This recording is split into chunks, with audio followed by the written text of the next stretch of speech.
Léart Elem, contrairement à son frère jumeau, n'avait pas pu manifester ses pouvoirs de l'eau avant l'âge de presque 20 ans.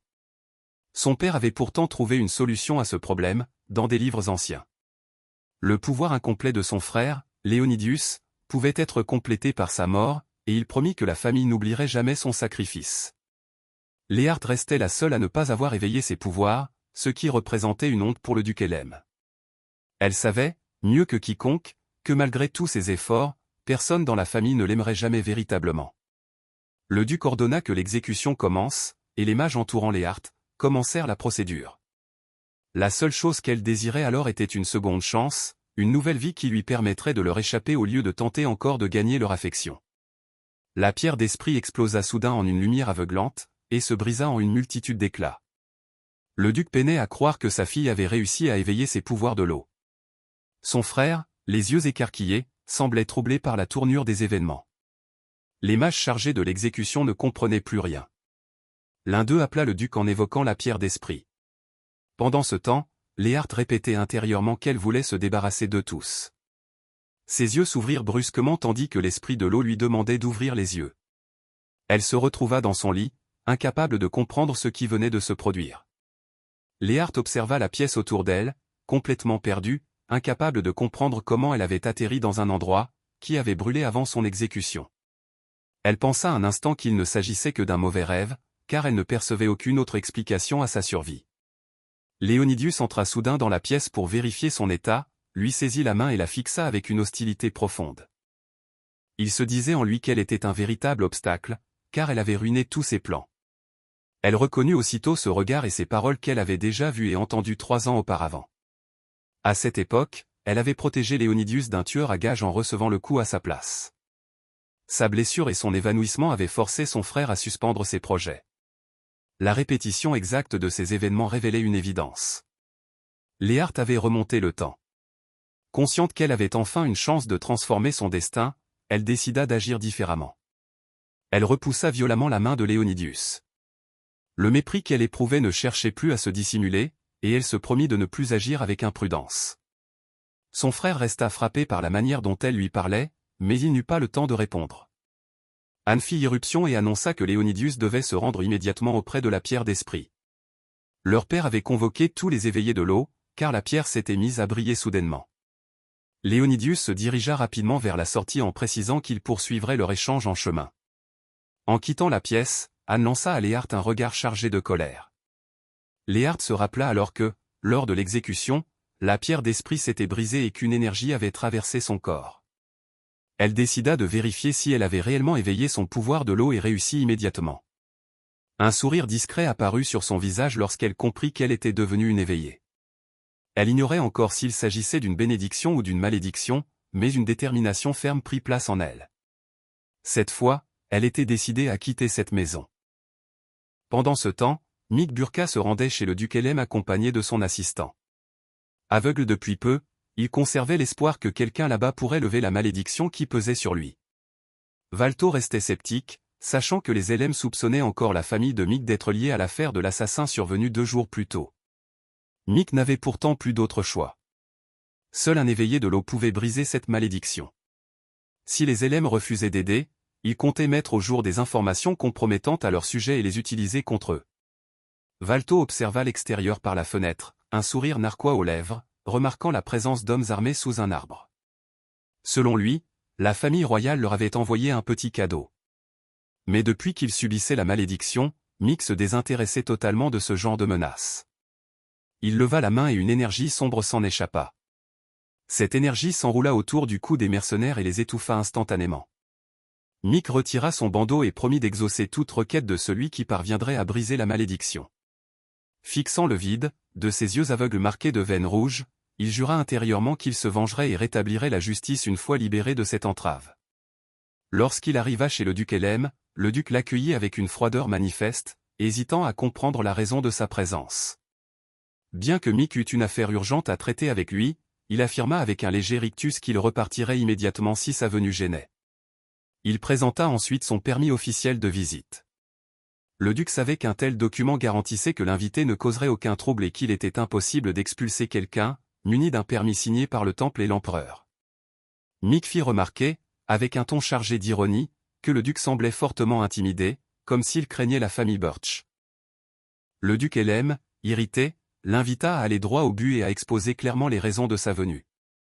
Mick expliqua qu'il avait été frappé d'une cécité totale à cause d'une malédiction que même les personnes les plus saintes n'avaient pu lever. S'il parvenait à trouver un éveillé de l'eau capable de la briser, il accepterait volontiers son aide.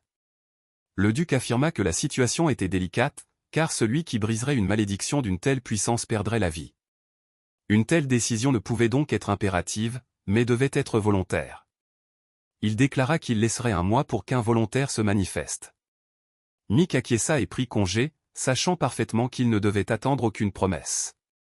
Il ne s'attendait pas à davantage, convaincu qu'il n'y avait probablement aucun vrai éveillé dans cette famille. Le temps passa sans qu'aucun volontaire ne se présente.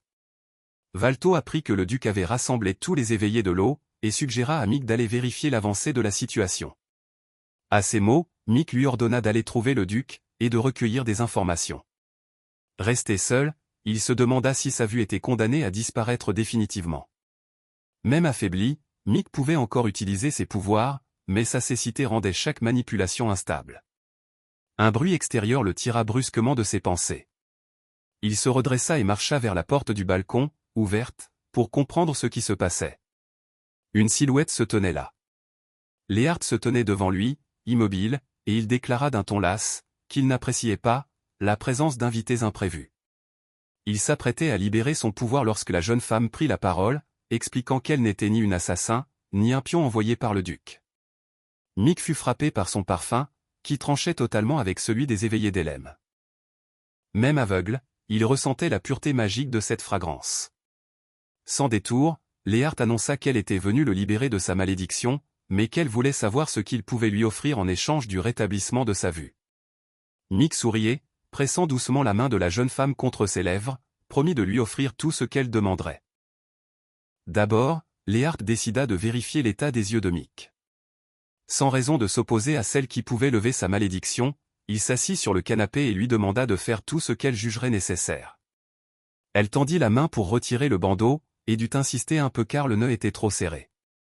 Miguel aurait pu le retirer lui-même, mais une part de lui préférait ce contact.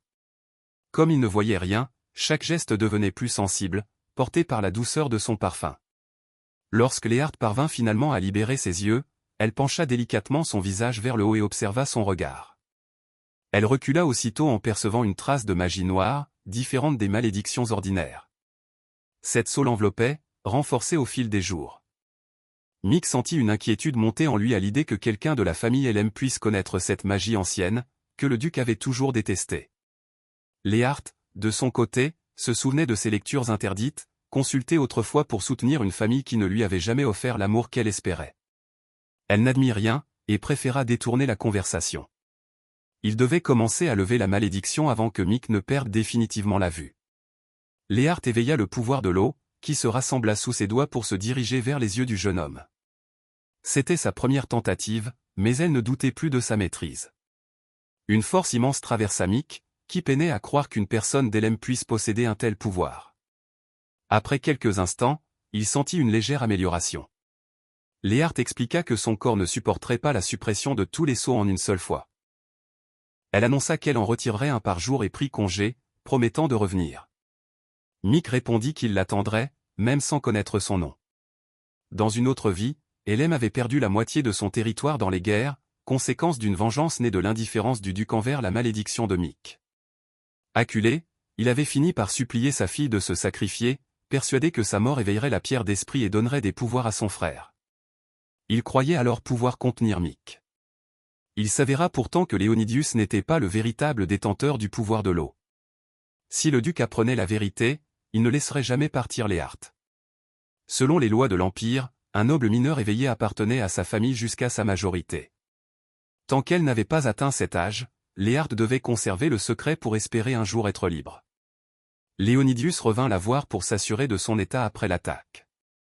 Épuisée, elle détourna le regard en lui demandant ce que son inquiétude signifiait réellement pour lui. Léo, surpris, comprit que sa rudesse ne venait plus seulement de son mal-être. Même libérée du poison et visiblement en meilleure forme, elle conservait la même distance. Il tenta de rester calme et lui rappela que son bien-être comptait à ses yeux. L'héroïne savait qu'il dépendait de ses capacités pour maîtriser les siennes. Dans un long soupir, le garçon conseilla à Léart de sortir davantage et de ne pas s'enfermer dans cette pièce où ses pensées la tourmentaient. Il quitta la chambre, troublé. Depuis qu'il l'avait protégée en s'interposant lors de l'attaque, il cherchait à comprendre ce qui avait provoqué un tel changement en elle. Encore devant la porte, il fut rejoint par Anne, qui lui annonça que la pierre d'esprit brillait de nouveau.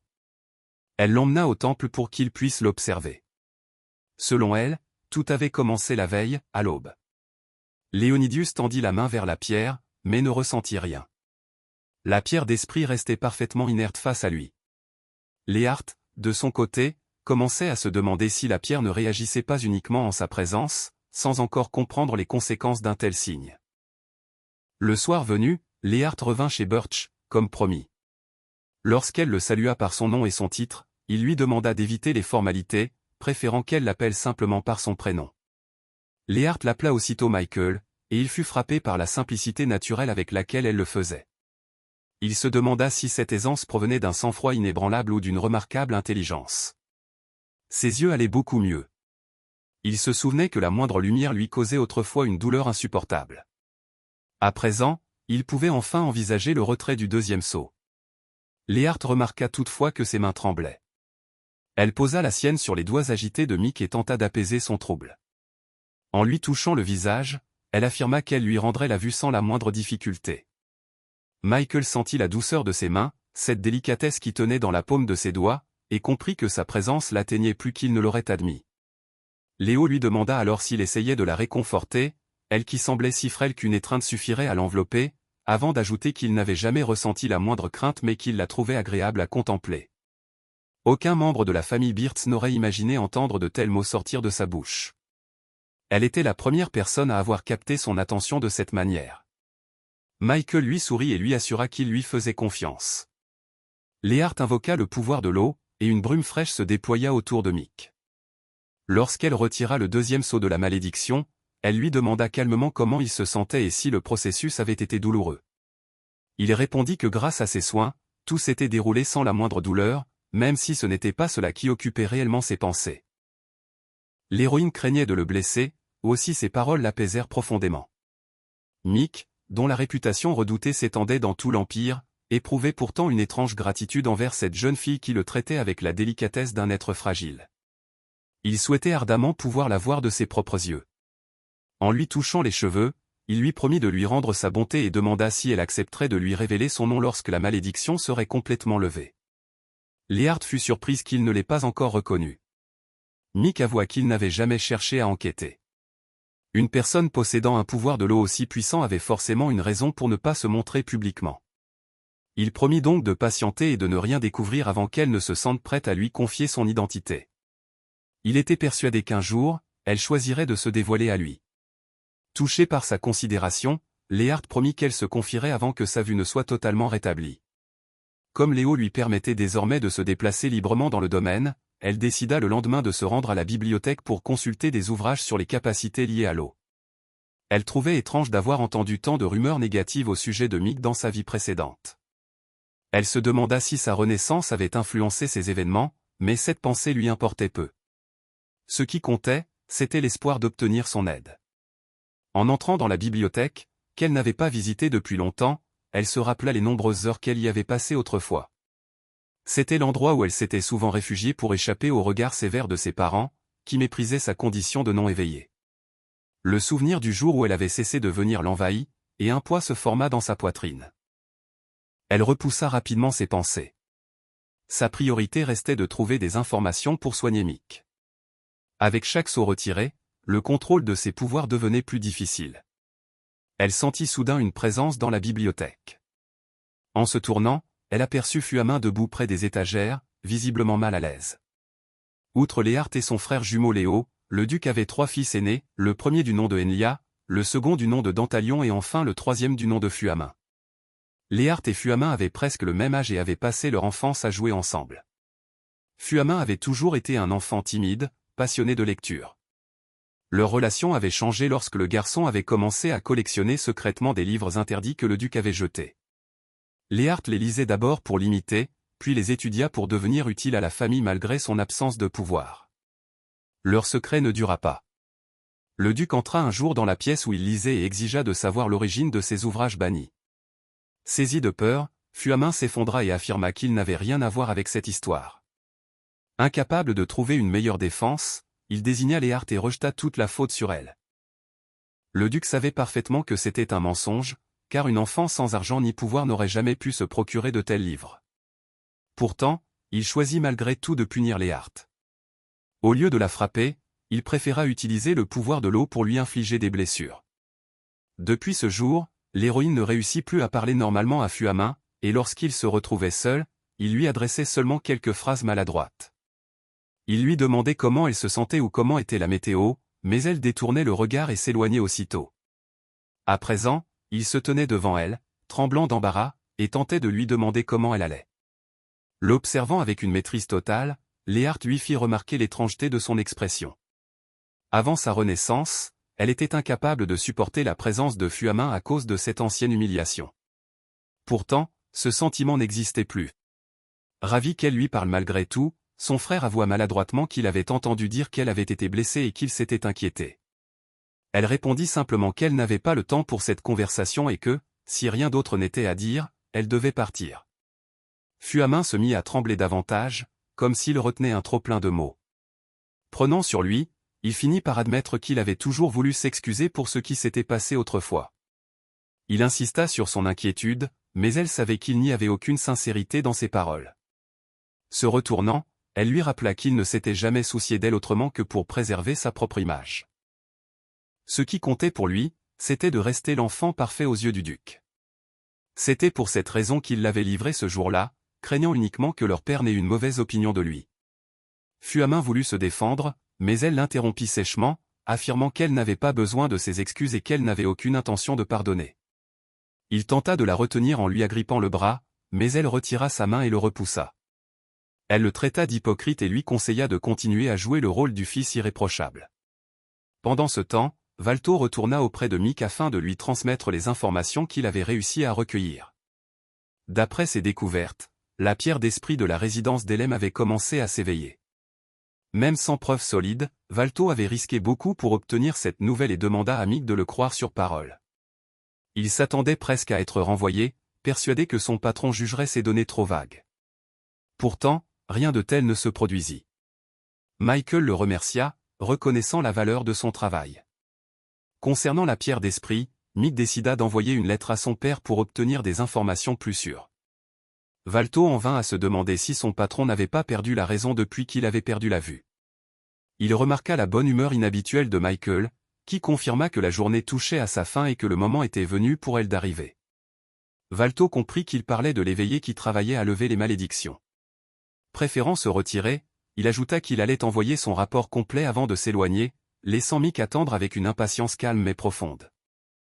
Après un certain temps, Mick entendit un léger bruit venant du balcon et se leva du canapé.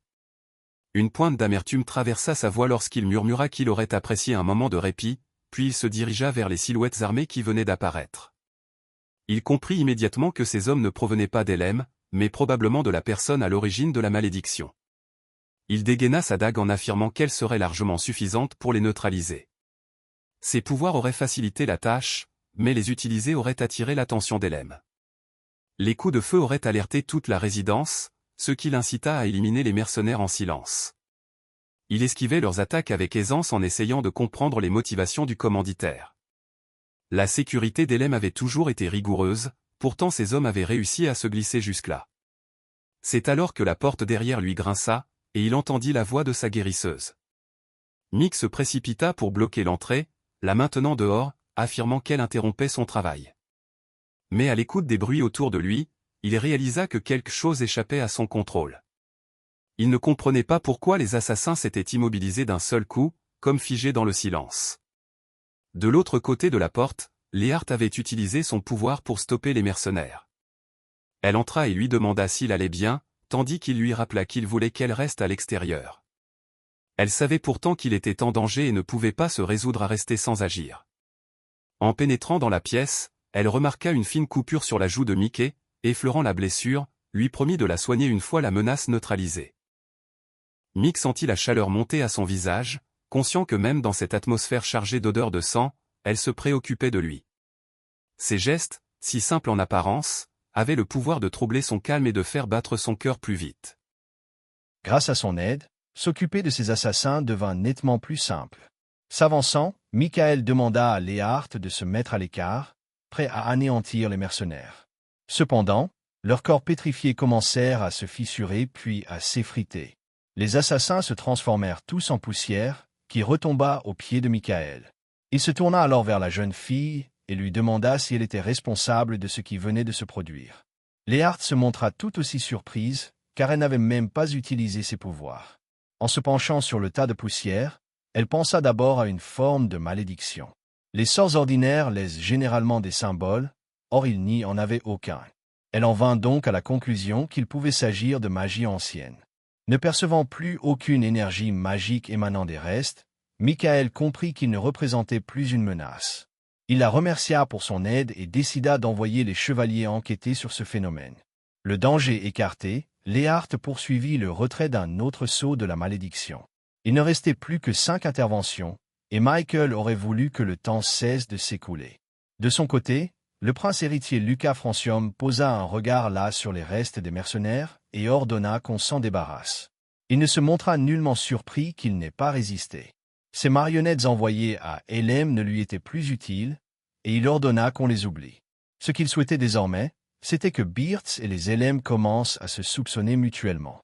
Son serviteur partageait cet avis, mais souligna que la situation de Michael au sein du domaine du duc demeurait inconnue. Lucas envisagea la possibilité que ces deux-là soient devenus alliés. Le serviteur ne voyait toutefois aucune raison de s'inquiéter, convaincu que même Helem ne pouvait lever une malédiction aussi ancienne. Le prince savait, pour sa part, qu'une seule personne en était capable, Léonidius. Il ordonna à son serviteur de trouver un prétexte sans tarder et envoya une lettre à Helem, exigeant une visite officielle auprès du duc. De son côté, le duc convoqua ses fils afin de discuter de l'état de la pierre d'esprit. On expliqua que la pierre émettait une lueur bleue intense et battait comme un cœur, signe que l'éveil approchait. Bien qu'il fût convaincu que tout cela était lié à Léonidius, ce dernier se contenta de garder la tête baissée, sans prononcer un mot.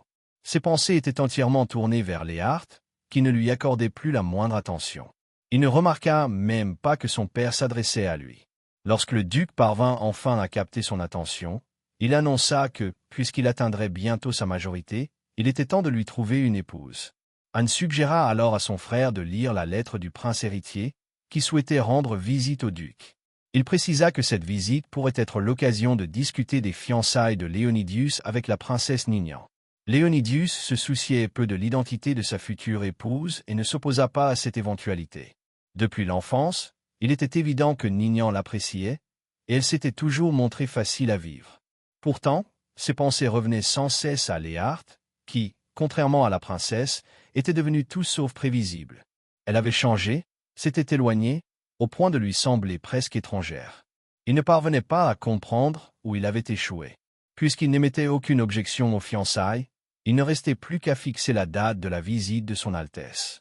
Un événement d'accueil en l'honneur de Michael Beerts approchant, le duc proposa d'inviter le prince à cette occasion. Il décida d'organiser un grand banquet en soirée et une compétition de chasse dans la journée. Léhart poursuivit le retrait des sceaux de la malédiction qui pesait sur les yeux de Michael, et il n'en restait plus que 2. Cette étape s'avéra bien plus difficile, et Léhart demanda davantage de temps. Michael accepta sans objection et lui demanda de ne pas se presser. Il avait expliqué à Valto que la malédiction était réellement en train de se dissiper et qu'il parvenait déjà à distinguer des formes et des couleurs. Rassuré, l'assistant ne vit aucun inconvénient à ce que son maître participe à la compétition de chasse. Le duc ignorait cependant que la vue de Michael revenait progressivement, et organiser une chasse pour accueillir un aveugle paraissait pour le moins étrange. Mick, de son côté, était convaincu qu'il écraserait Helem un jour et choisit de considérer tout cela comme un simple jeu. Une violente déflagration de magie de l'eau frappa alors Michael de plein fouet. Il ouvrit les yeux et réalisa qu'il voyait désormais avec une netteté accrue. Il distingua clairement les traits de la jeune fille tandis qu'elle ajustait nerveusement ses cheveux, cherchant à savoir s'il pouvait la voir. Mick resta calme, se contentant de fixer Léhart. Sentant la rougeur lui monter aux joues, Mick détourna le regard afin qu'elle ne remarque pas son embarras. Incertaine de l'état de la malédiction, Léart lui demanda s'il allait bien. Gardant les yeux ailleurs et dissimulant son visage, il répondit qu'il se sentait bien mieux à présent. Prenant conscience du caractère maladroit de son attitude, Michael se força à se ressaisir. Il sourit à Léart et lui confia qu'il était heureux qu'elle soit la première personne qu'il voyait. En lui prenant la main, Michael remercia Léart d'avoir restauré sa vue. Il promit que toute sa famille se souviendrait d'elle comme de leur sauveuse et n'oublierait jamais ce qu'elle avait accompli. Il porta la main de Léart à ses lèvres et ajouta qu'il était convaincu qu'elle pouvait également briser le dernier sceau. Lors de leur rencontre, Mick avait promis d'exaucer n'importe quel vœu de Léart. Il lui demanda donc ce qu'elle désirait en retour de son aide. En réalité, Léart souhaitait avant tout éviter de répéter les regrets de sa vie antérieure. Agir seul serait difficile, mais avec l'aide de Michael, cela devenait possible. Léart déclara alors qu'elle s'appelait Léart LM et qu'elle représentait une honte pour le duc.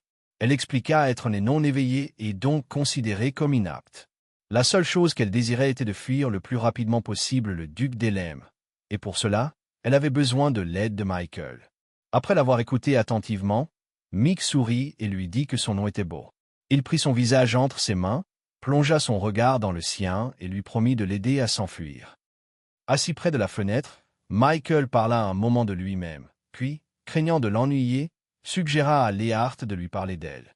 Il se montra curieux de savoir ce qu'elle aimait et ce qu'elle détestait profondément. Surprise par cette demande, elle répondit par la première chose qui lui vint à l'esprit et dit qu'elle aimait les animaux. Lorsqu'il évoqua les oiseaux, elle se sentit déstabilisée. Léart réalisa alors qu'elle ne se connaissait presque pas. Michael fit un geste de la main, et des oiseaux se mirent à volter autour d'eux. Il en fit se poser un sur sa main, expliqua qu'il symbolisait la famille Burka et demanda à Léart si elle les aimait. La jeune fille sourit et admit qu'elle les appréciait sincèrement. La tension s'apaisa, et Mick évoqua son intention de quitter LM, précisant qu'il était prêt à partir immédiatement. Léart expliqua cependant que, selon la loi impériale, elle ne pouvait quitter le duc avant d'avoir atteint sa majorité, sous peine d'arrestation. Si elle agissait sans prudence, tout l'Empire pourrait se retourner contre la famille Burka. Elle demanda à Mick de ne pas la regarder comme si cela ne posait aucun problème. Mick avait prévu de quitter cet endroit après la compétition de chasse et refusait de laisser Léart derrière lui. Ils décidèrent donc de s'enfuir du duc le jour même de sa majorité. De retour à LM, Dantalion constata que rien n'avait changé. Anne l'accueillit sur le seuil, prenant soin de souligner que son frère était en retard, tout en lui adressant un sourire moqueur. Dantalion demanda des nouvelles de la pierre spirituelle. Il avait toujours été différent des autres LM éveillés, bien qu'il fût l'un des meilleurs. Il détestait ses cheveux noirs naturels et les teignait systématiquement. Il se rendait également au palais pour escorter et protéger la princesse Ninian.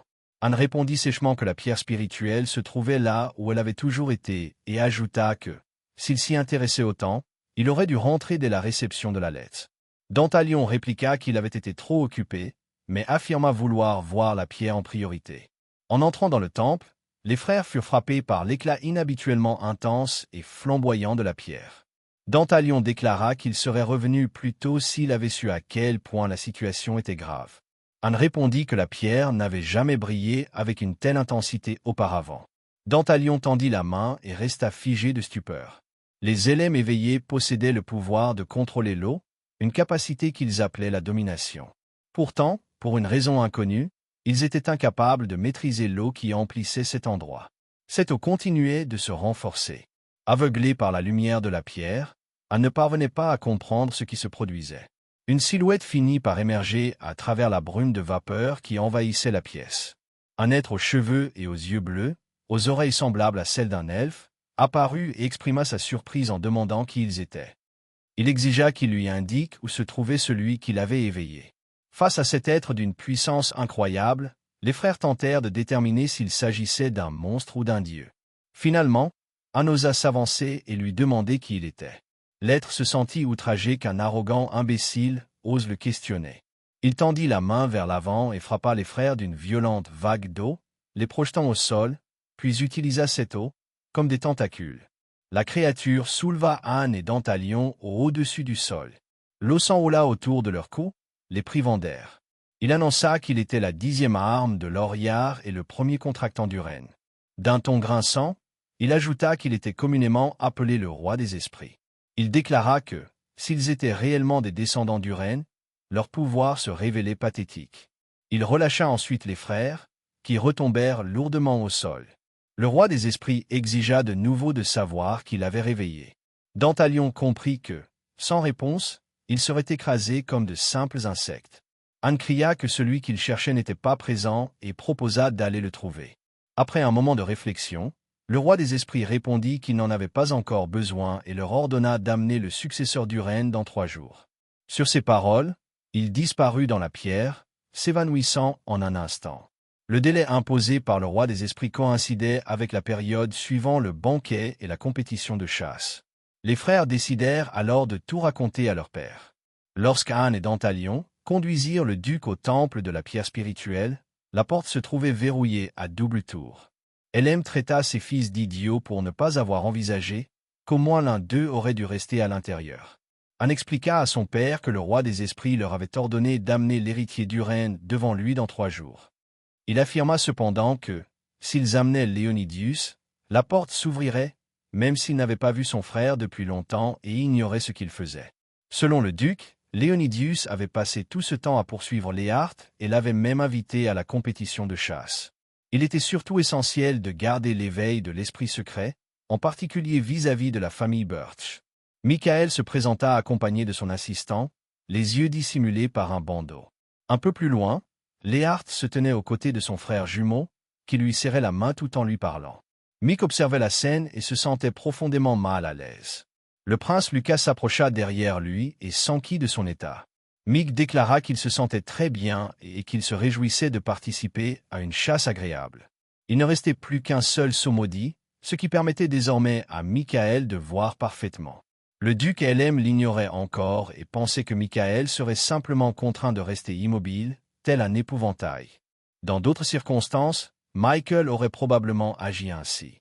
Cependant, en voyant la douleur avec laquelle Léonidius serrait le poignet de Léart, il ne put détourner le regard.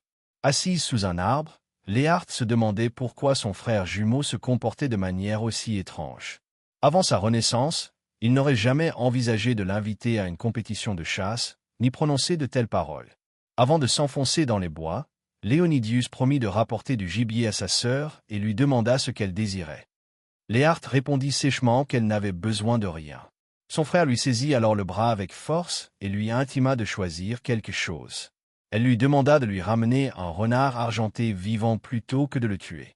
Léonidius sourit, promit qu'il le ferait, puis relâcha son bras, laissant apparaître les marques de ses doigts. Elle avait volontairement demandé un animal extrêmement difficile à trouver et ne comprenait pas ce qui troublait autant son frère.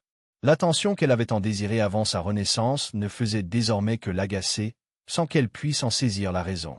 Une voix prononça soudain son nom derrière elle.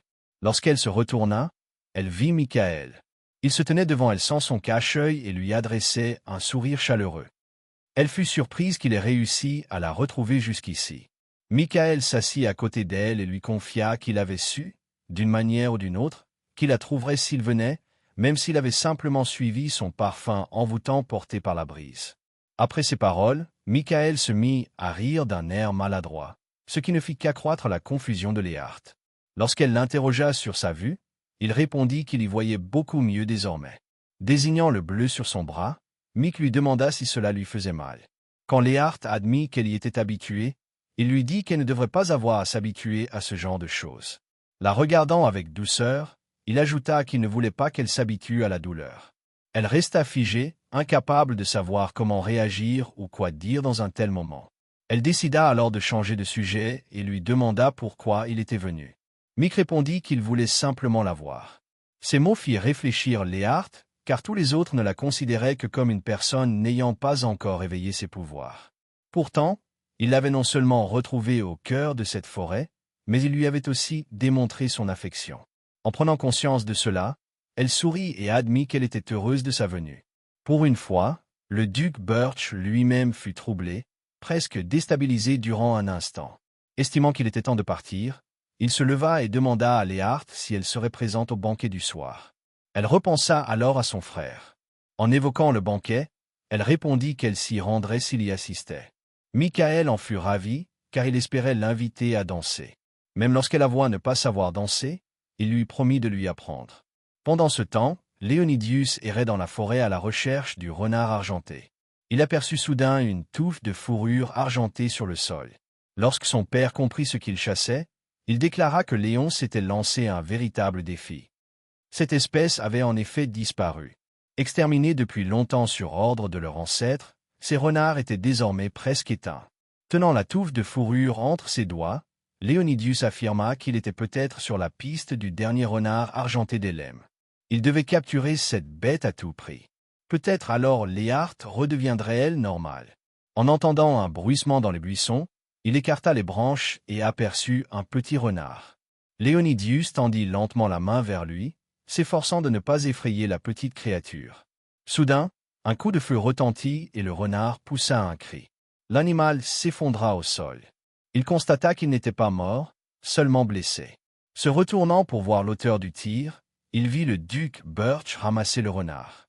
Léonidius lui demanda ce qui se passait.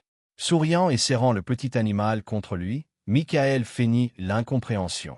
Il déclara qu'apparemment, le seigneur Élème, bien que voyant, était un chasseur bien moins efficace qu'un aveugle. En passant près de Léon, Mick lui conseilla d'attraper sa proie plus rapidement la prochaine fois, sous peine de la perdre encore. Léarthe était assise dans sa chambre, jetant un regard vers la boîte contenant la robe que son frère lui avait offerte pour le banquet et qu'elle n'avait toujours pas ouverte. Dans sa vie antérieure, elle n'avait jamais porté de robe de soirée. À présent, après sa renaissance, de nombreuses choses avaient changé. Elle ne comprenait pas pourquoi l'avenir avait été modifié, puisqu'il n'y avait eu ni banquet ni visite de prince dans cette vie-là. Lorsqu'elle ouvrit enfin la boîte, Léarthe y découvrit une tenue magnifique. Se tournant vers le miroir, elle vit son reflet, ses cheveux non coupés et sa vieille robe usée encore visible dans l'image qu'elle renvoyait. Étrangement, avant sa renaissance, Léarthe n'éprouvait aucun attachement à la vie. Désormais, pour son propre bien, elle était résolue à devenir maîtresse de son destin. Le soir suivant le concours, une calèche impériale pénétra dans le domaine du duc. En descendant, la princesse Ninian salua chaleureusement Léonidius, qu'elle n'avait pas vu depuis longtemps. Léonidius rendit son salut à son Altesse et lui offrit son bras. Il lui fit ensuite une offrande spéciale. Un grand merci fut adressé au prince héritier Lucas France pour sa présence. Tandis que Ninian entrait dans la salle de bal au bras de Léon, ses autres frères vinrent saluer la princesse. En voyant Dantalion vêtu de son costume, elle se mit à rire et déclara que ce n'était pas son style. Pendant ce temps, Anne s'approcha du prince pour le remercier de sa venue, et Lucas le remercia à son tour pour le cadeau. Il demanda ensuite à Anne comment s'était déroulée la compétition de chasse. Anne répondit avec un sourire étrange que tout s'était déroulé sans problème. À la vue de son expression, le prince héritier comprit que quelque chose s'était produit durant la compétition. Lucas parcourut rapidement la foule du regard à la recherche de Mick. Il l'aperçut un peu plus loin et, en voyant le bandage encore posé sur les yeux de Mick, confirma intérieurement que le sortilège était toujours actif. Lorsque Ninian lui demanda à quoi il pensait, le prince plaisanta en affirmant qu'il trouvait Léon trop parfait pour être son fiancé. La princesse murmura ensuite à son frère que Léon semblait un peu triste ce jour-là. Lorsqu'elle lui demanda si sa sœur venait au banquet parce qu'elle souhaitait être son amie, Léon s'assombrit aussitôt. Le prince savait que c'était précisément pour cette raison que le duc Élème n'aimait pas sa fille, car elle ressemblait tant à l'héritier sans jamais avoir éveillé le moindre soupçon. Sa sœur, innocente et naïve, ne se doutait de rien. Soudain, la salle devint bruyante, et tous les invités se retournèrent dans la même direction, frappés de stupeur. Anne se retourna également pour comprendre ce qui se passait. Les aristocrates dévisageaient Léarthe, qui descendait l'escalier vêtu d'une somptueuse robe de bal. Non seulement ses frères, mais aussi le duc Élème en personne crurent apercevoir sa défunte épouse et sa fille. Ninian ne put dissimuler son émerveillement, car la jeune fille était d'une beauté saisissante, au point qu'elle ne l'avait pas reconnue immédiatement. Fuamin, voyant sa sœur ainsi parée pour la première fois, ne parvenait pas à détacher son regard d'elle. Dantalion, quant à lui, estimait que la posture et les manières impeccables de sa sœur lui donnaient l'allure d'une aristocrate idéale. Léon observait en silence la jeune fille qui, depuis l'enfance, dissimulait avec obstination le fait qu'elle n'avait pas encore éveillé ses pouvoirs. Elle avait toujours aspiré à l'amour de sa famille, même lorsqu'il la maltraitait. Plus elle s'efforçait de s'intégrer, plus Léon s'irritait et se montrait froid à son égard. À présent, pour une raison qu'il ne parvenait pas à comprendre, Léart lui adressait un regard glacial et perçant. Cherchant à infléchir la situation, Léon s'approcha d'elle et l'invita à danser. Cependant, Michael surgit soudainement. Il lui barra le passage, s'interposa entre eux, et invita à son tour Léart à danser. Léon se remémora alors les paroles du duc Mick, qui lui avait conseillé de se dépêcher la prochaine fois, au risque de la perdre à nouveau. Ce n'est qu'à cet instant qu'il comprit le sens de ces mots, et il serra les dents, envahi par la colère. Léart sourit, tendit la main à Michael et déclara qu'elle serait ravie de danser avec lui. C'est à ce moment précis que Léon réalisa que sa sœur lui échappait définitivement. Tandis qu'il faisait tournoyer la jeune fille sur la piste, Michael remarqua à quel point elle était resplendissante ce soir-là et lui adressa un compliment. Sentant un regard insistant, Léart se retourna et croisa celui du prince héritier, qui les observait attentivement. Même avant sa renaissance, la famille royale pratiquait la magie ancienne. Elle comprit alors que l'attaque contre Mick, et la malédiction pesant sur lui, et les mercenaires réduits en poussière d'os impliquaient des pouvoirs ancestraux que seule la famille régnante pouvait manier. Tout laissait penser que la famille royale se trouvait derrière ces événements et que le prince héritier Lucas était peut-être venu afin de vérifier que le sort jeté sur Mick fonctionnait toujours. Léart demanda à Michael s'il pouvait réellement danser aussi librement en public, sachant que la responsable de son sort se trouvait dans cette même pièce. D'abord surpris, Mick sourit, car il comptait tout lui expliquer plus tard, tandis que Léart semblait déjà avoir compris. Il répondit que cela lui importait peu, puisque ces personnes étaient convaincues qu'il ne voyait rien. Pour Michael, il était bien plus important que Léart vienne à Birch lorsqu'elle aurait atteint l'âge adulte. La regardant droit dans les yeux à travers son bandeau, il lui proposa de l'emmener avec lui. Pendant ce temps, Léon, qui les observait, nourrissait des projets bien différents. Il était fermement résolu, une fois majeur et devenu duc, à enchaîner sa sœur à Helem et à ne jamais la laisser partir. La princesse, éprouvée par la danse, suggéra à Léon de faire une pause. Elle fut troublée en apercevant le prince et le duc en pleine discussion, se demandant intérieurement ce qui pouvait bien les occuper. Ils échangeaient au sujet de leurs fiançailles. Son Altesse avait déjà pris des dispositions avec Helem afin de faire parvenir tous les documents nécessaires. Léon intervint alors soudainement et leur demanda de lui accorder leur attention. Tous se tournèrent vers lui avec surprise, incapables de saisir ses intentions. D'une voix assurée, Léon proposa que les fiançailles soient repoussées jusqu'à la majorité de la princesse. Le prince reconnut qu'un engagement avec une mineure n'était pas approprié et fit remarquer que le duc avait des préférences singulières. Ninan remercia Léon de veiller sur elle.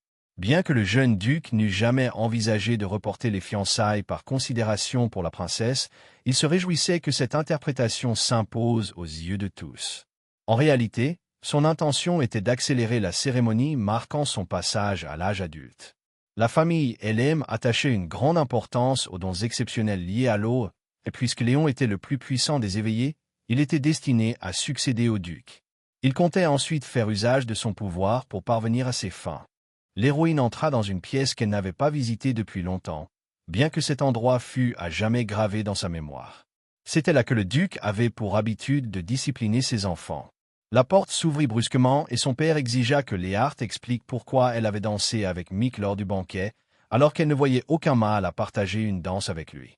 À cet instant, le duc comprit que quelque chose avait changé chez sa fille. Elle qui, autrefois, se montrait si différente. Il la jugea aussitôt comme une enfant renfermée et pensa qu'il s'agissait encore d'une de ces manigances destinées à attirer l'attention. Son père se mit à crier, affirmant que Léart ferait mieux de ne pas se servir de Mick à cette fin, consciente de la haine qu'il lui portait. Selon le duc, il ne l'avait jamais considérée comme une véritable Helem et n'avait donc aucune obligation de la traiter comme sa fille. Contre toute attente, Léart répliqua que, dans ce cas, elle ne le considérait pas non plus comme son père. Le duc resta stupéfait, incapable de croire ce qu'il venait d'entendre et qui n'avait jamais osé s'exprimer ainsi auparavant. Jusqu'alors, Léart avait plus que tout désiré faire partie de la famille Helem. Décontenancé, le duc lui demanda si elle comprenait le sens de ses paroles. La jeune fille lui lança un regard froid et lui rappela qu'il avait lui-même affirmé qu'elle n'appartenait pas à Helem. Si tel était le cas, Elle ne voyait aucune raison de suivre ses règles ni de rester à l'écart de Mick. Le duc, hors de lui, s'emporta face aux propos qu'elle tenait dans cette pièce. L'héroïne avait enduré de nombreuses leçons dans cette salle de discipline, au point d'en garder une douleur persistante aux oreilles. Cette salle de musique avait pourtant été l'endroit favori de la duchesse dans le domaine, jusqu'à sa mort. Hélène avait toujours tenu Léart pour responsable de la disparition de son épouse, prétendant que l'enfant était né sans conscience. L'héroïne avait toutefois entendu dire que l'état de sa mère s'était déjà détérioré après la naissance de ses 3 fils, et qu'après celle de jumeaux, la duchesse s'était éteinte. Léart évoqua alors le dernier souhait de sa mère, si elle voulait qu'on se venge de l'enfant qu'elle avait mis au monde. S'adressant au duc, encore sous le choc, elle déclara que s'il n'avait rien d'autre à ajouter, elle s'en allait. Léart quitta la pièce précipitamment en claquant la porte, tandis que le duc demeurait immobile, la tête baissée. Il restait convaincu que sa femme était morte en mettant au monde un être dépourvu de pouvoir. Cette nuit-là, Léart retira le dernier sceau maudit des yeux de Michael. Mick remarqua son humeur sombre et chercha à comprendre ce qui la troublait. Elle lui confia qu'elle était passée à l'improviste dans la salle de discipline. Soucieux de ne pas la mettre mal à l'aise, il l'observa attentivement afin de déceler la moindre trace de violence, mais ne remarqua rien d'anormal. Il esquissa alors un sourire et lui offrit son épaule, conscient qu'elle pouvait être épuisée. Un silence pesant s'installa, et Mick eut l'impression d'avoir franchi une limite. Pourtant, sans prévenir, Léart se jeta dans ses bras. Accrochée à Michael, elle lui raconta comment elle avait déclaré à son père qu'elle ne se considérait plus comme un membre de leur famille. Il peinait à croire que Léart s'ouvre enfin à lui, qu'elle partage ce qu'elle gardait enfoui depuis si longtemps. Il la serra contre lui avec douceur, cherchant à l'apaiser, et lui fit comprendre qu'elle n'avait pas à chercher l'approbation de personnes qui ne la respectaient pas. Puis Mick l'invita à lui expliquer ce que les élèves lui avaient réellement fait. La jeune fille demeura un instant absente, incapable de savoir par où commencer. Le premier souvenir qui remonta à la surface datait de son enfance. Elle avait perdu connaissance, et à son réveil, s'était retrouvée seule près d'une cabane, au cœur des montagnes. La neige tombait, le froid était mordant, et elle n'avait personne auprès d'elle. Comme de la nourriture se trouvait dans la cabane, Léart avait pensé qu'il cherchait simplement à la cacher, et non à la tuer. Après un long moment, les élèves l'avaient ramenée, mais uniquement pour l'utiliser comme un outil au service des pouvoirs de Léon.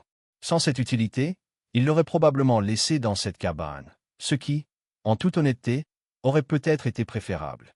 Les punitions répétées, les moqueries constantes, la colère et l'indifférence rendaient son existence particulièrement difficile. Malgré cela, elle avait toujours fait de son mieux pour mériter leur amour et trouver sa place au sein de la famille, alors même qu'il ne faisait que l'exploiter. À présent, Léart ne ressentait plus rien pour tout ce qui concernait la famille LM. Après l'avoir écoutée, Michael la rapprocha brusquement de lui et la serra avec force. Il lui promit de l'aider à s'échapper de l'emprise du duc LM. L'héroïne le remercia et s'accrocha encore davantage à lui. Peu après, Mick l'invita à réfléchir à ce qu'elle souhaitait faire une fois libre. La jeune fille admit avec timidité qu'elle nourrissait un rêve depuis toujours. Elle désirait voir l'océan, qu'elle n'avait connu qu'à travers son imagination. Attendri par ce souhait simple, Michael lui pinça doucement les joues en riant. Avec un sourire rassurant, il affirma que Léart verrait la mère et jura sur le nom de sa mère qu'il viendrait la chercher le jour de sa majorité. Le jour de la rencontre avec le roi des esprits arriva. Le duc, accompagné de ses fils, s'avança vers la porte de la salle sacrée.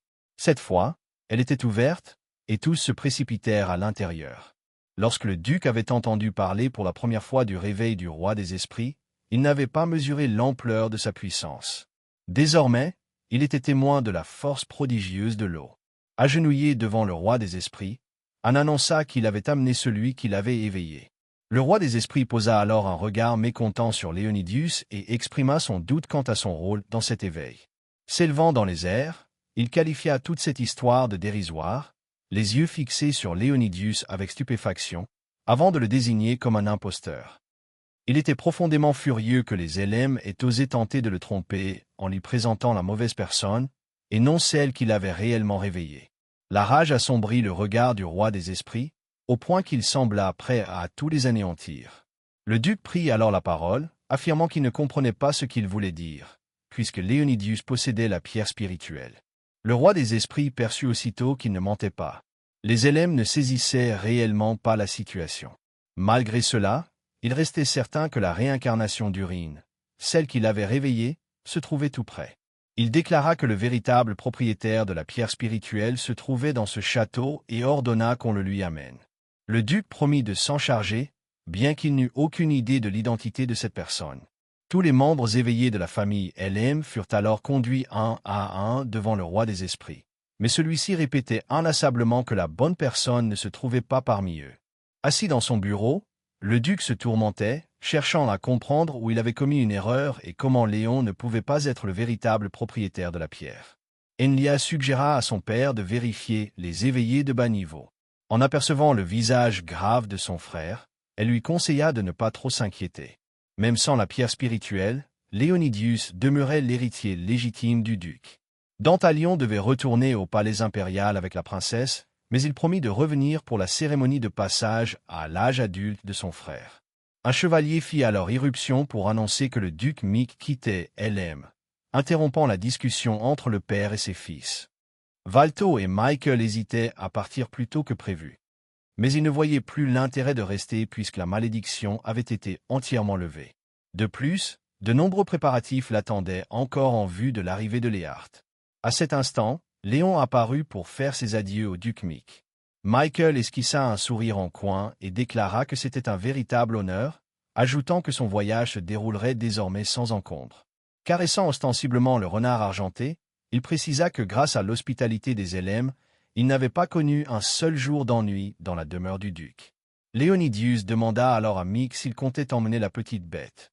Conservant son sourire narquois, le duc Mick répondit qu'il emportait toujours ce qui lui appartenait. Une fois installé dans la calèche, Mick fit ses adieux à Léon et lui déclara qu'il se reverrait. Léon se contenta d'affirmer qu'il ne se recroiserait probablement plus. Après un bref silence, il ajouta que cela valait autant pour lui que pour sa sœur. Mick, quant à lui, demeurait convaincu que les LM le reverraient un jour. Cela faisait déjà plusieurs années.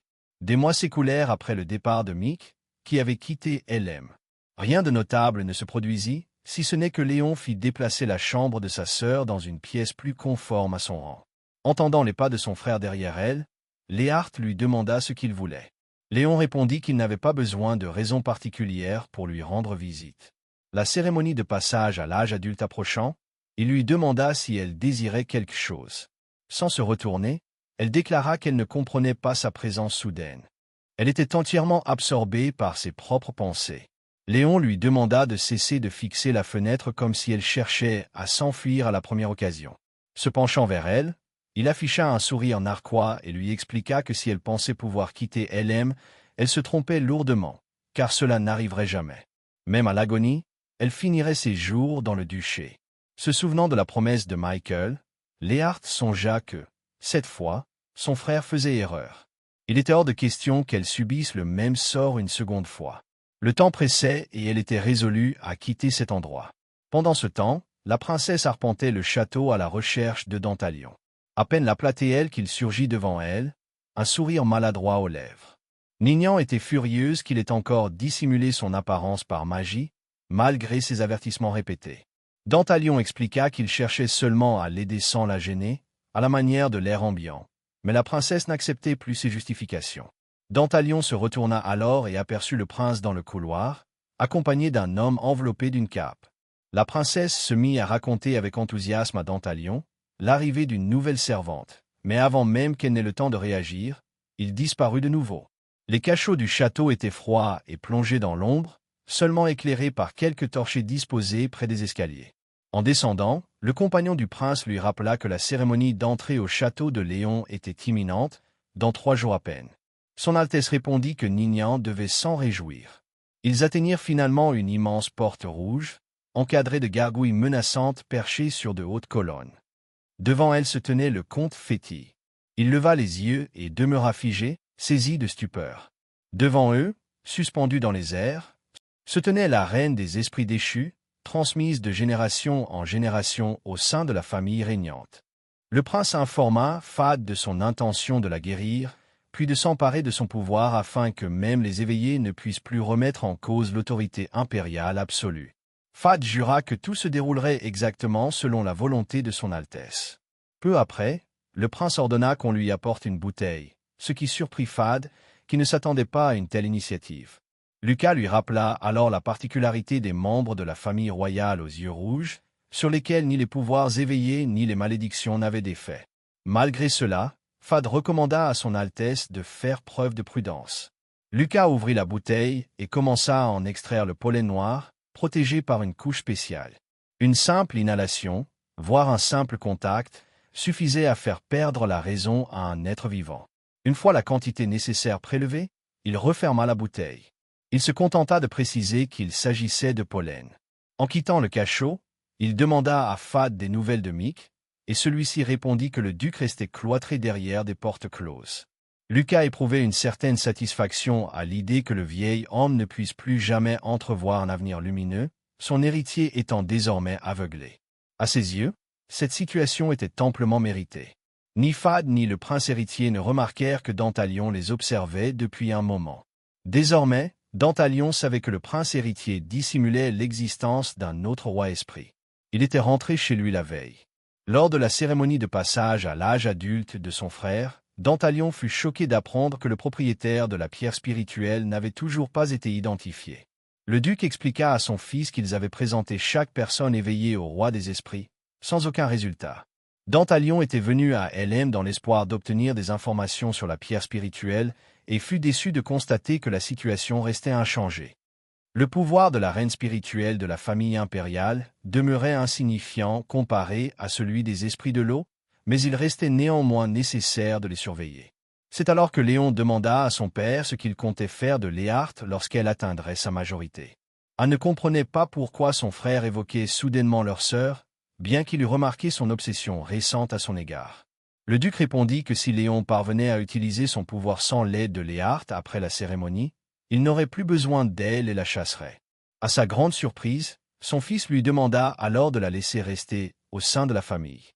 Le duc entreprit d'expliquer que, selon la loi, il ne pouvait retenir Léart après sa majorité si elle exprimait le désir de partir. Léonidius rappela à son père qu'il avait lui-même déclaré que Léart lui appartenait et affirma qu'il ne voulait plus entendre parler de loi.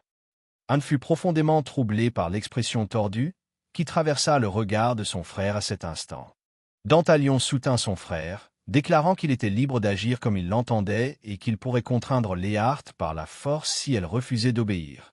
Il était évident qu'il croyait toujours que Léon était le véritable propriétaire de la pierre spirituelle. Anne se remémora alors que, lorsque d'autres éveillés avaient été présentés au roi des esprits, celui-ci s'était contenté de dire qu'ils n'étaient pas les bons, tandis qu'avec Léon, il avait employé le mot faux. La cérémonie de passage à l'âge adulte approchait, et l'héroïne devait régler certaines choses avant cette échéance. Léart avait remarqué que tous les éveillés d'Helm avaient récemment été convoqués au temple, ce qui éveillait sa curiosité. Elle s'arrêta devant une porte que seul un descendant direct des éveillés était censé pouvoir ouvrir. Lorsqu'elle tendit la main, la porte céda aussitôt et pivota lentement. En pénétrant à l'intérieur, Léart découvrit une créature endormie. Elle ressemblait étrangement à l'homme qu'elle avait aperçu juste avant sa renaissance. La créature ouvrit soudain les yeux et se jeta vers elle, visiblement ravie qu'elle soit enfin venue. Le roi des esprits la déclara sa maîtresse et son unique contractante. Léart le fixa avec surprise, affirmant qu'elle n'avait jamais conclu de pacte avec lui et que cette déclaration était fausse. La créature effleura alors la main de Léart de sa paume, et son bras entier s'illumina aussitôt d'une lueur singulière. Un motif bleu vif apparut, lumineux, portant le nom de Marc Léart, gravé dans son âme afin qu'il puisse la reconnaître même après sa réincarnation. Il s'était promis de se retrouver. Elle était sa première contractante et la réincarnation du chef de la première famille, Uren. Le roi des esprits prit la main de Léart afin de parcourir ses souvenirs. Après les avoir contemplés, il déclara qu'il aurait aimé dire leur vérité à certains membres de cette famille, et même bien davantage.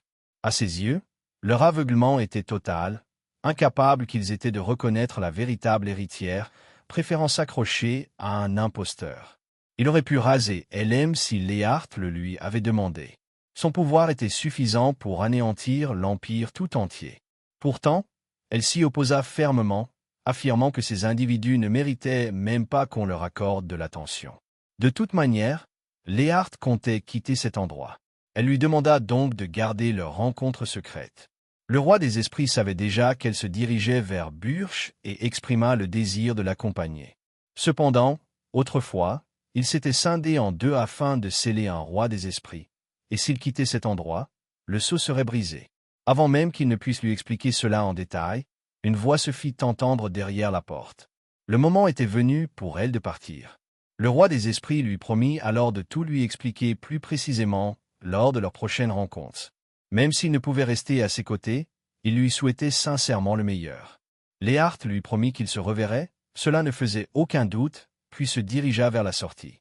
Après son départ, il songea au regret qui saisirait ses insensés lorsqu'il découvrirait enfin la vérité. Le jour de la cérémonie de passage à l'âge adulte arriva, et la salle de bal du duché se remplit d'invités. Fuama fut très surpris d'apercevoir Léart lors de l'événement, mais Léon rappela à son frère qu'ils étaient jumeaux et que la célébration concernait tous deux. Fuama ne comprenait cependant pas pourquoi Léart était entourée de chevaliers, comme si elle avait commis un crime. Il trouvait cette mesure excessive, d'autant plus que la famille n'avait pas le droit de retenir des éveillés ayant atteint l'âge adulte. Avec un sourire en coin, Léonidius demanda depuis quand Fuama considérait Léart comme un membre de la famille. Fuama reconnut qu'il avait raison, s'excusa et alla rejoindre leur père. Resté seul, Léon posa de nouveau son regard sur sa sœur, persuadé une fois encore que telle était sa place. Léart devait rester dissimulée, semblable à une ombre. La princesse s'approcha de Léon pour le féliciter de sa majorité. Elle observa le futur duc avec l'espoir qu'un avenir commun se dessinait déjà, évoquant intérieurement des fiançailles prochaines. Nignan parlait sans relâche, mais Léon ne l'écoutait pas. Son attention demeurait fixée sur Léart. L'héroïne sentait constamment le regard insistant de son frère peser sur elle.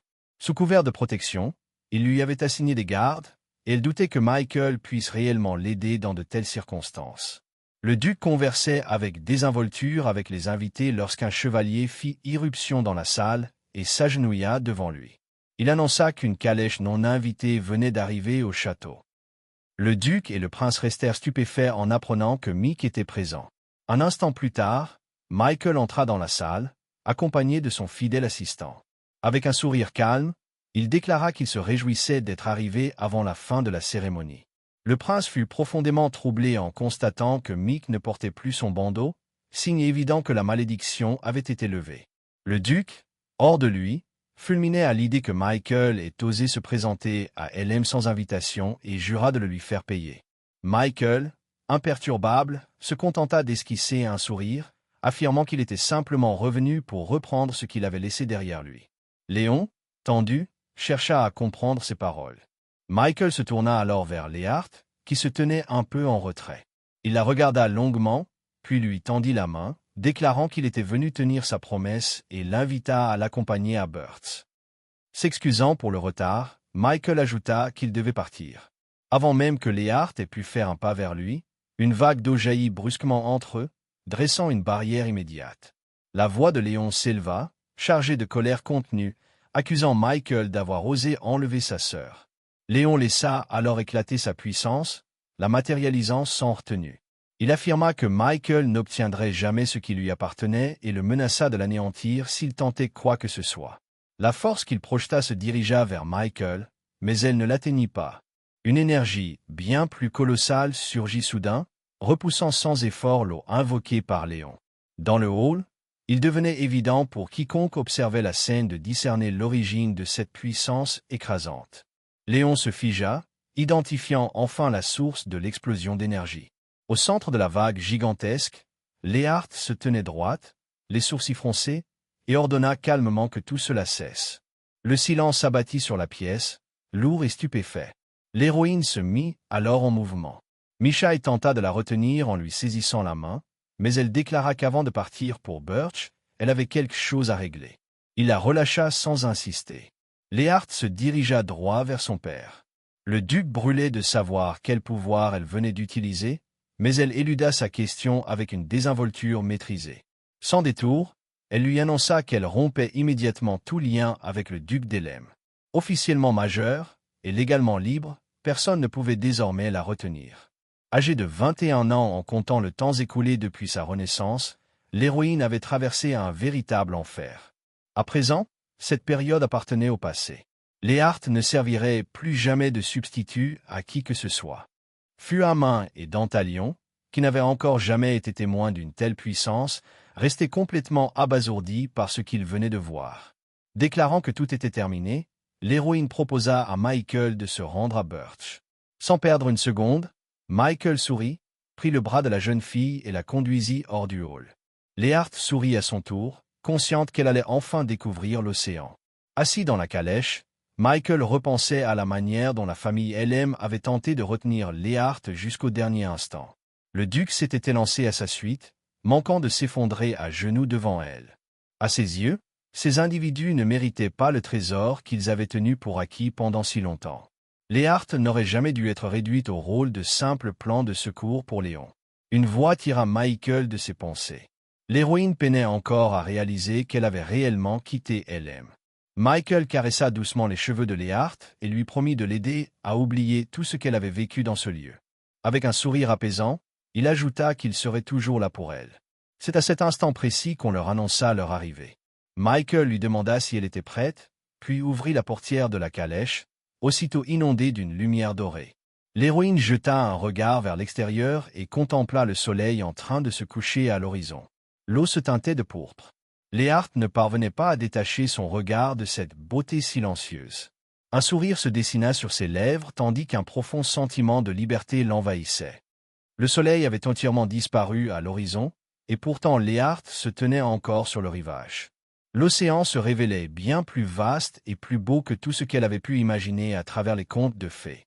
Elle remercia Mick et lui confia qu'elle était heureuse de leur rencontre. Elle lui demanda de veiller sur elle une fois arrivée à Birch.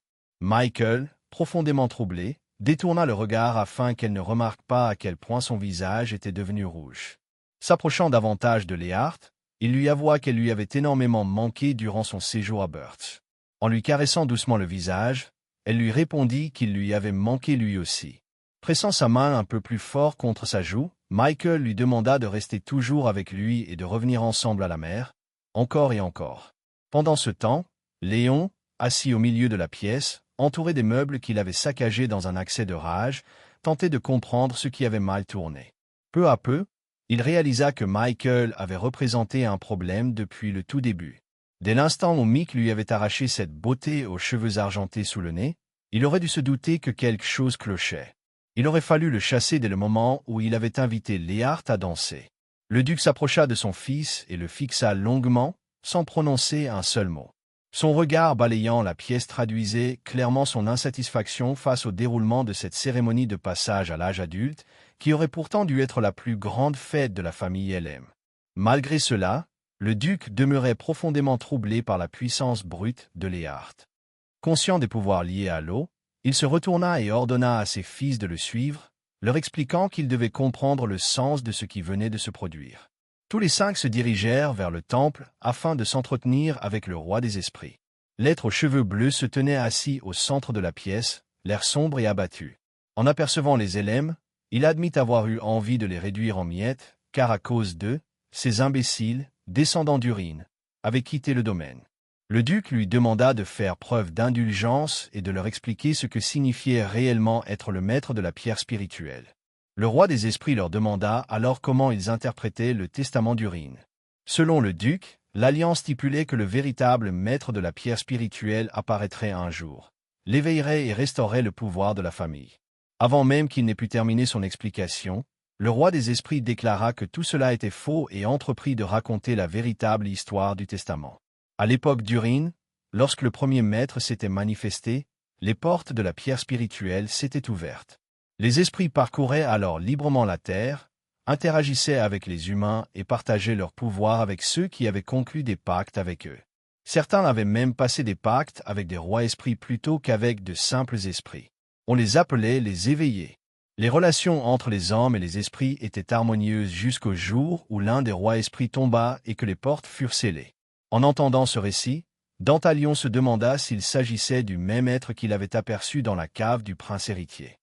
Par la suite, tous les esprits retournèrent dans leur monde, et les éveillés, naturellement, ne purent plus utiliser leur pouvoir. Les LM, toutefois, réussirent à préserver leur puissance grâce à Urine. Urine, l'aînée de la famille, était légèrement dérangée et ne put devenir une maîtresse des esprits après avoir atteint l'âge adulte, tout comme Léarth, que toute la famille avait tant méprisé. Le roi des esprits afficha un sourire narquois en observant le visage choqué du duc. Il leur demanda ce qu'ils ressentaient désormais, sachant que la véritable maîtresse de la pierre spirituelle, celle qu'ils attendaient depuis si longtemps, les avait quittés, alors même qu'ils l'avaient tous traitée d'impostrice. L'imposteur, selon lui, se trouvait parmi eux. Pointant Léon du doigt, le roi des esprits déclara qu'il avait, dès le ventre de sa mère, entièrement vidé celle-ci de sa force vitale. Le duc se tourna vers son fils, l'horreur se lisant sans détour sur son visage. Le roi des esprits ajouta que Léon avait continué à vivre après sa naissance en se nourrissant cette fois du pouvoir de sa sœur. Il affirma également que sans Léarth, il ne partagerait plus aucun pouvoir de l'eau avec eux. Un silence absolu s'abattit sur le temple. Puis ce silence fut rompu par le rire sauvage et dément du duc Elem. Perdant l'équilibre, il s'effondra lourdement sur le sol, gémissant qu'il devait à tout prix récupérer Léarth. L'aube était déjà levée lorsque la calèche de Michael arriva enfin à Birch. Léarth dormait contre son épaule lorsqu'il la réveilla doucement pour lui annoncer leur arrivée. Encore engourdie, elle jeta un regard par la fenêtre et découvrit un domaine vaste et majestueux, dont l'élégance imposait le silence. Tandis qu'il l'aidait à descendre de la calèche, Michael s'apprêtait à lui avouer qu'il ne lui avait pas tout dit. Il n'eut cependant pas le temps d'achever sa phrase, car le duc Carmen Birch accourut pour les accueillir. Son visage exprimait une impatience difficile à contenir, et il confia combien il avait attendu ce moment, désireux de recevoir enfin celle qu'il considérait comme leur bienfaitrice.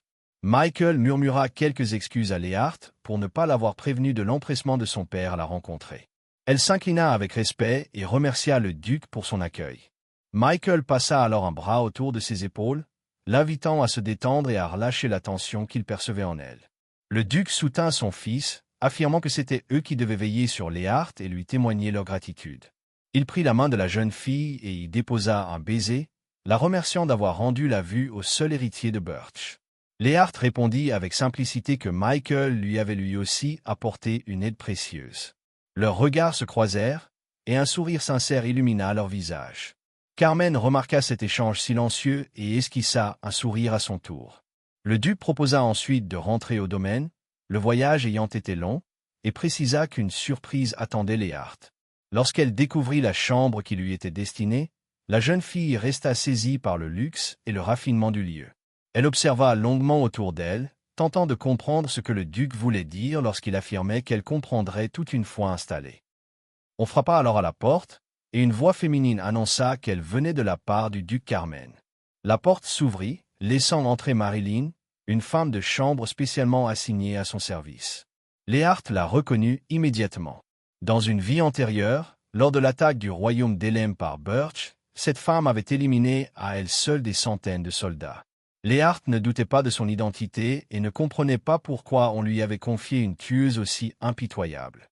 Marilyn lui demanda de ne pas se montrer trop sévère, reconnaissant que ses talents de servante pouvaient laisser à désirer, mais affirmant qu'elle savait protéger sa maîtresse mieux que quiconque.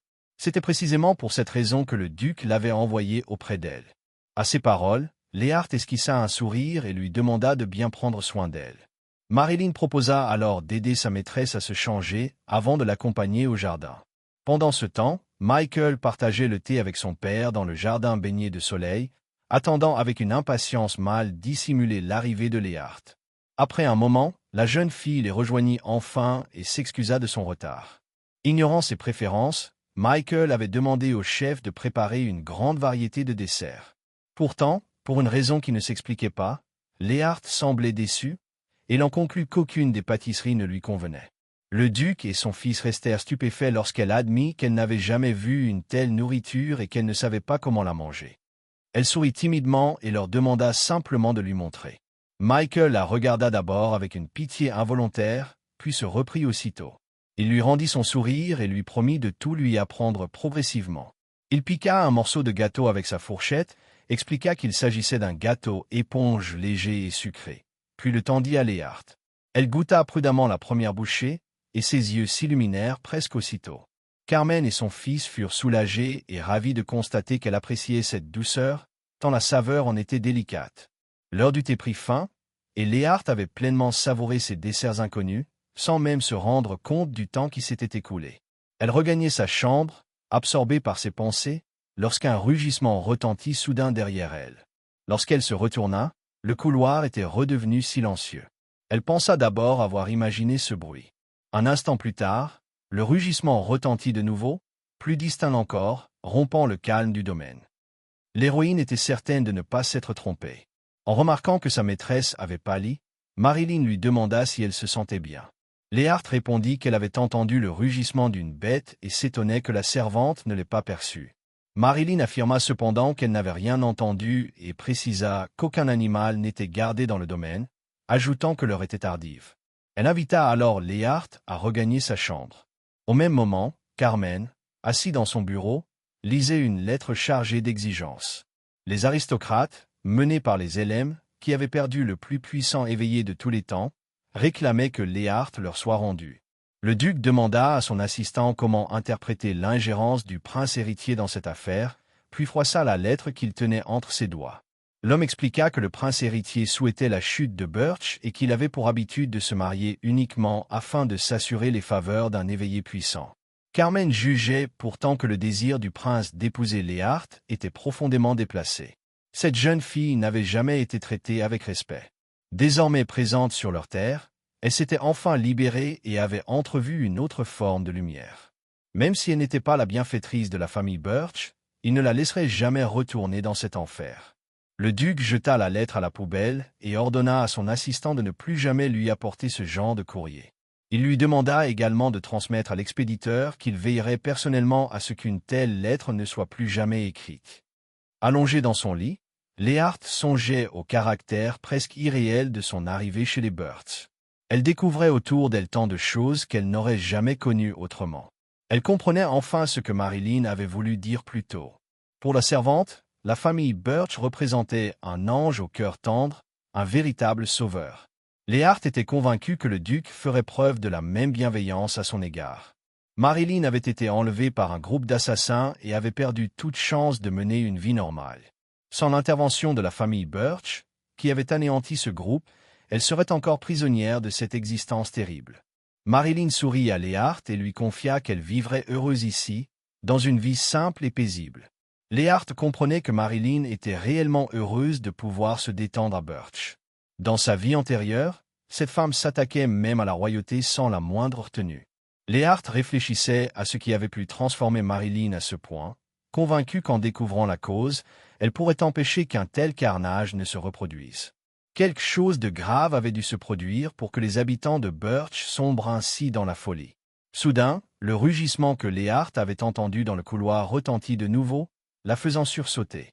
Persuadée de ne pas l'avoir imaginé, elle se dirigea vers la fenêtre, déterminée à découvrir l'origine de ce bruit. Lorsqu'elle sortit de sa chambre, elle se heurta à un chevalier posté devant la porte. Apprenant que Léart n'avait pas réussi à dormir et qu'elle était sortie prendre l'air, il proposa de l'accompagner. Elle lui répondit que tout allait bien et qu'il pouvait retourner garder le château. Le chevalier insista néanmoins, estimant qu'elle ne connaissait pas encore le domaine. Ne souhaitant pas prolonger la discussion, elle accepta et ils partirent se promener dans le parc. En marchant, Léart continuait de s'interroger sur l'origine de ce grognement étrange. Le bruit se fit entendre de nouveau, et elle comprit qu'il provenait de la tour d'un petit bâtiment. Elle s'y précipita aussitôt, malgré les tentatives du chevalier pour l'arrêter et ses supplications pour qu'elle ne s'aventure pas si loin. Léart venait à peine de poser la main sur la porte qu'une voix l'appela derrière elle. Elle se retourna et aperçut le duc Carmen.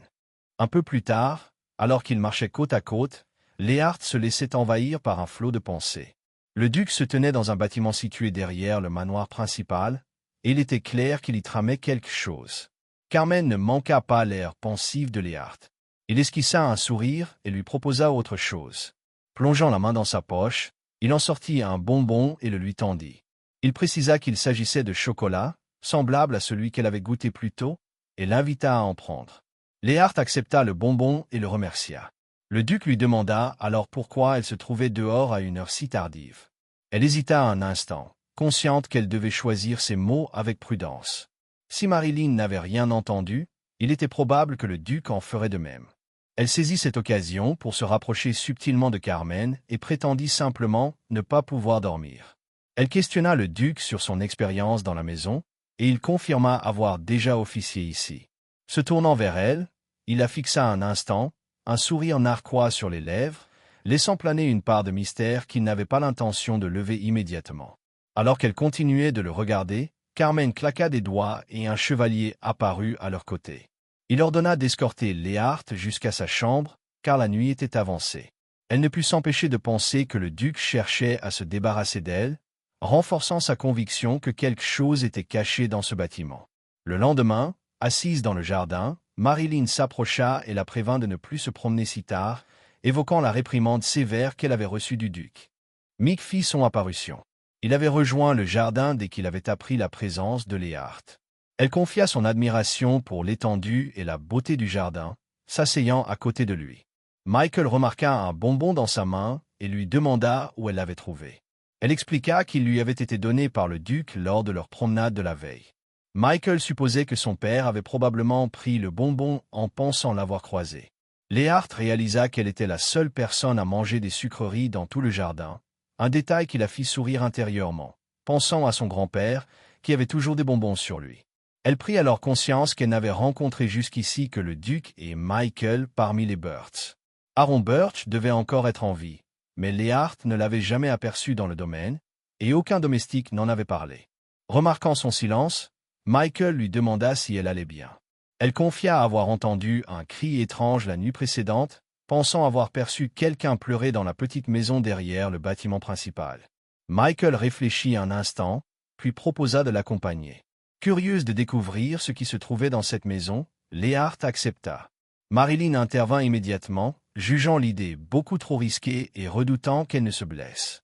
Michael la remercia de sa vigilance, mais avoua ressentir une légère déception qu'elle ne lui accorde pas davantage de confiance.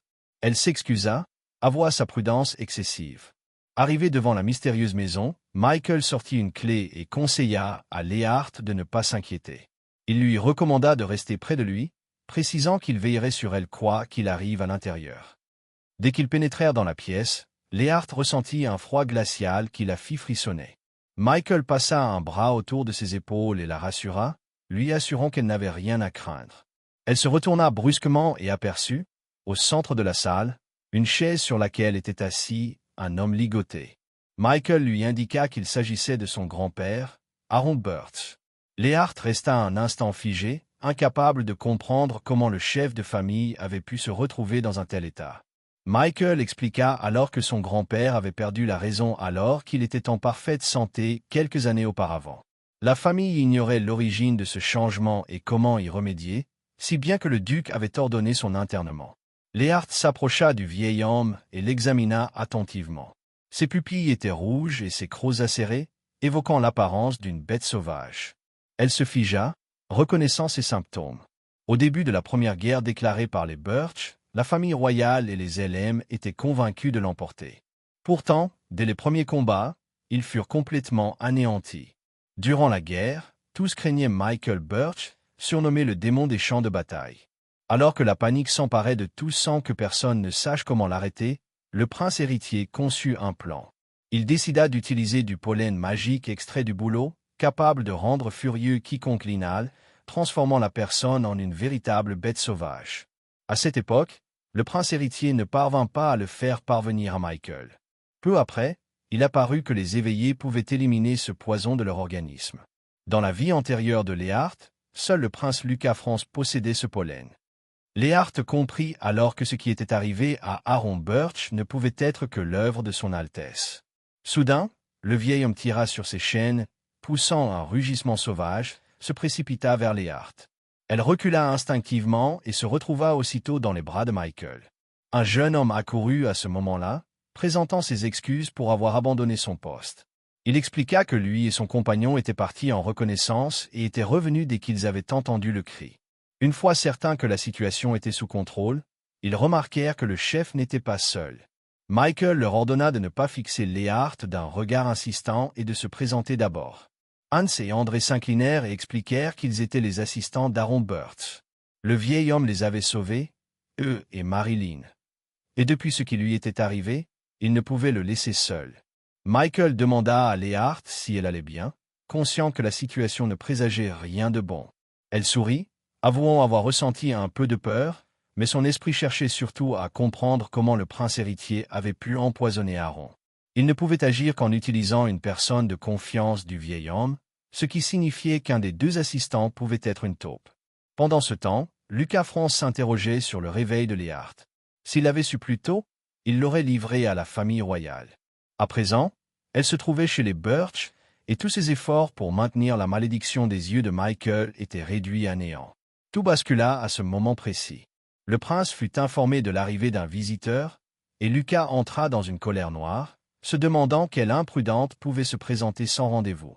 Dans le hall, Carmen Birch apparut, affichant un sourire narquois, et précisa qu'il s'agissait de lui, celui dont Lucas parlait.